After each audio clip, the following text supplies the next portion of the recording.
নমস্কার প্রিয় শিক্ষার্থী বন্ধু, আজকের ক্লাসে তোমাদের স্বাগত জানাচ্ছি। আজকে আমরা অন্যতম গুরুত্বপূর্ণ টপিকস ধ্বনি, বর্ণ এবং অক্ষর।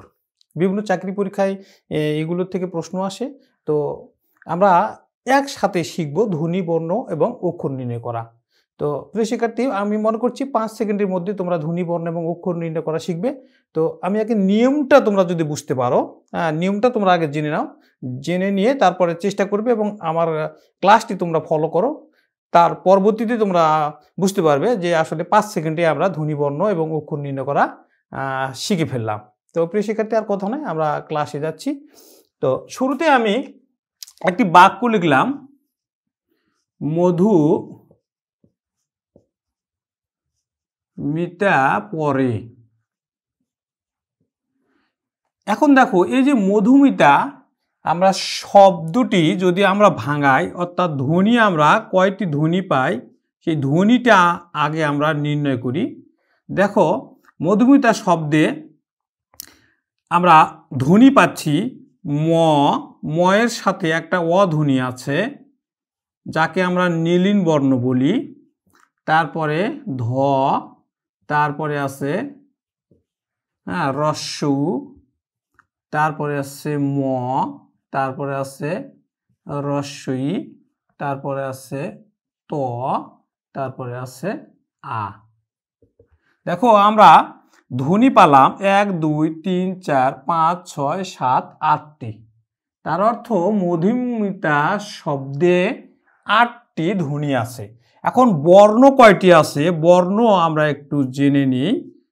তো দেখো বা নির্ণয় করি, ম একটি, তারপরে ধ, তারপরে রস্যু, তারপরে ম, তারপরে রস্যই, তারপরে ত, তারপরে আ।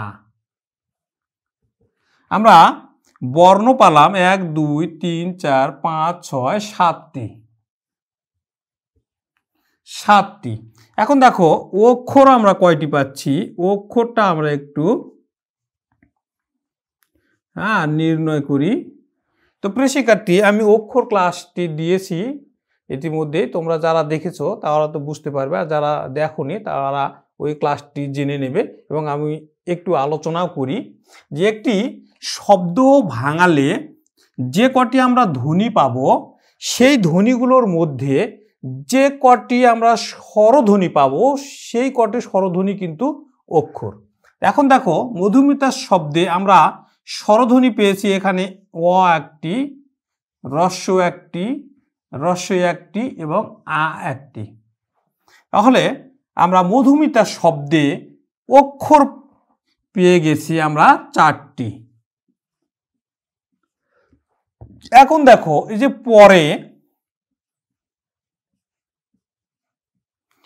পরে শব্দে আমরা অক্ষর কয়টি, ধ্বনি কয়টি, বর্ণ কয়টি এবং অক্ষর কয়টি নির্ণয় করব।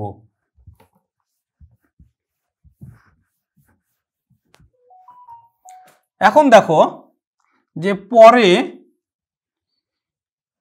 পয়ের সাথে একটা অধ্বনি আছে, প যোগ অ যোগ রবীন্দ্র র, তার সাথে এ।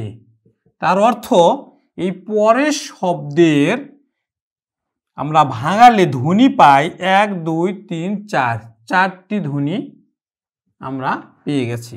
এবার দেখো, পরের শব্দের বর্ণ কয়টি, প একটি, তারপরে রবীন্দ্র র একটি এবং এ একটি।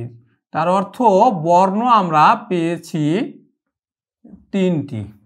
এখন আমরা আগেই জেনেছি যে একটি শব্দ ভাঙালে যে কটি ধ্বনি পাবো, সেই ধ্বনিগুলোর মধ্যে যে কটি স্বরধ্বনি পাবো, সেই স্বরধ্বনিগুলোই হচ্ছে অক্ষর। তাহলে দেখো, এখানে আমরা অ একটি স্বরধ্বনি পাইছি, এ একটি স্বরধ্বনি পেয়েছি। তার অর্থ পরের শব্দের আমরা অক্ষর পেয়েছি 2টি।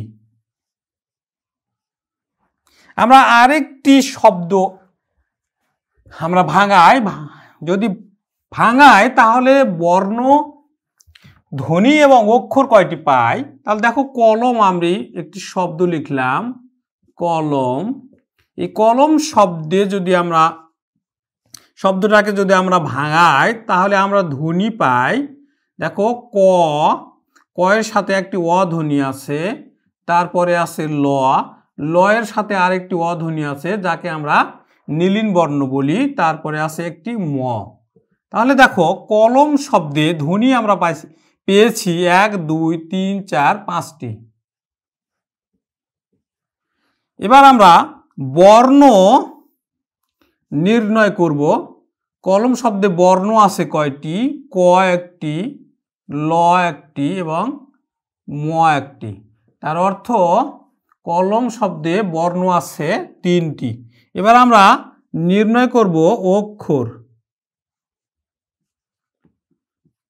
এখন দেখো আগে আমরা জেনেছি একটি শব্দে বা শব্দকে ভাঙালে যে কটি ধ্বনি আমরা পাবো সেই ধ্বনিগুলোর মধ্যে যে কটি আমরা স্বরধ্বনি পাবো সে কটি কিন্তু অক্ষর। এখন দেখো কলম শব্দে আমরা ভেঙে পেয়েছি স্বরধ্বনি 2টি। তার অর্থ কলম শব্দে অক্ষর আছে 2টি। তারপরে শিক্ষার্থী এভাবে তোমরা শব্দগুলোকে নিয়ে ভাঙাবে এবং ভাঙে দেখবে যে কয়টি বর্ণ, কয়টি অক্ষর এবং কয়টি ধ্বনি আছে। তো প্রিয় শিক্ষার্থী, আশা করি তোমরা টেকনিকটা জেনে গেছো এবং তোমরা নিজে নিজে চেষ্টা করবে।